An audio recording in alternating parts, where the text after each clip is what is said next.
शापित हवेली एक छोटे से गांव के किनारे पर एक पुरानी हवेली थी जिसे लोग शापित हवेली कहते थे। कहते हैं कि जो भी उस हवेली के अंदर गया वो कभी वापस नहीं लौटा। उस हवेली के बारे में डरावनी कहानियां हर किसी की जुबान पर थी।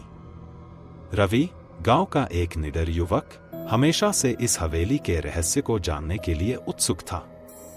एक दिन उसने अपने 3 दोस्तों विकास, अनिल और सुमित के साथ वहां जाने का फैसला किया। वो रात का समय था, आसमान में काले बादल छाए हुए थे और हल्की हल्की बिजली चमक रही थी। हवेली का खौफनाक प्रवेश, हवेली के दरवाजे पर मोटी लोहे की जंजीरें लटक रही थी। जंजीरों पर जंग लगी थी और ऐसा लग रहा था जैसे वो सदियों से किसी का इंतजार कर रही हों। रवि ने लोहे का एक मोटा सरिया उठाया और पूरी ताकत से जंजीरें तोड़ दी। दरवाजा खुलते ही एक ठंडी हवा का झोंका आया, मानो हवेली के अंदर किसी अदृश्य ताकत ने उनका स्वागत किया हो। अंदर जाते ही चारों ने देखा कि हवेली पूरी तरह से वीरान थी। दीवारों पर पुराने चित्र लगे थे जिनमें अजीब अजीब चेहरे दिख रहे थे। एक कोने में एक पुरानी घड़ी लटकी थी जिसमें समय रात के 3 बजे पर अटका हुआ था। रहस्यमयी बक्सा हॉल के बीचों बीच एक पुराना लकड़ी का बक्सा रखा हुआ था। बक्से के ऊपर खून से लिखा था, इसे मत खोलना वरना मौत निश्चित है। लेकिन रवि ने दोस्तों की चेतावनी अनसुनी कर दी। उसने बक्से को खोलने का फैसला किया। जैसे ही उसने बक्सा खोला, एक जोरदार धमाके की आवाज हुई और पूरा हॉल अंधेरे में डूब गया।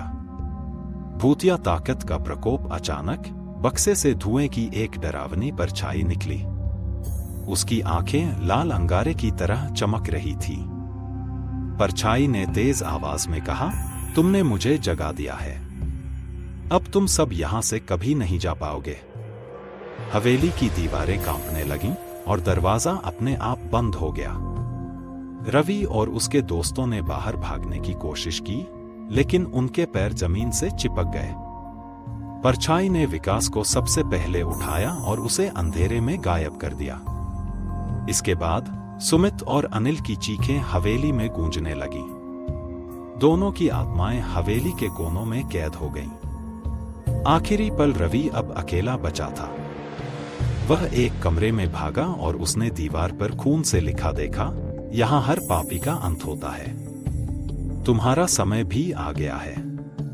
तभी परछाई उसके सामने आ गई। उसकी सांसें तेज हो गईं और उसने चीखने की कोशिश की, लेकिन कोई आवाज नहीं निकली। परछाई ने उसे अपनी गिरफ्त में ले लिया और उसकी आत्मा भी हवेली में कैद हो गई। अंतहीन सन्नाटा। अगली सुबह गांव वालों ने देखा कि हवेली के दरवाजे पर एक नई तस्वीर उभर आई थी, रवि की तस्वीर। कहते हैं अब हवेली और भी ज्यादा डरावनी हो गई है। जो भी वहां जाता है वह हमेशा के लिए गायब हो जाता है। क्या आप इस शापित हवेली के अंदर जाने की हिम्मत कर सकते हैं?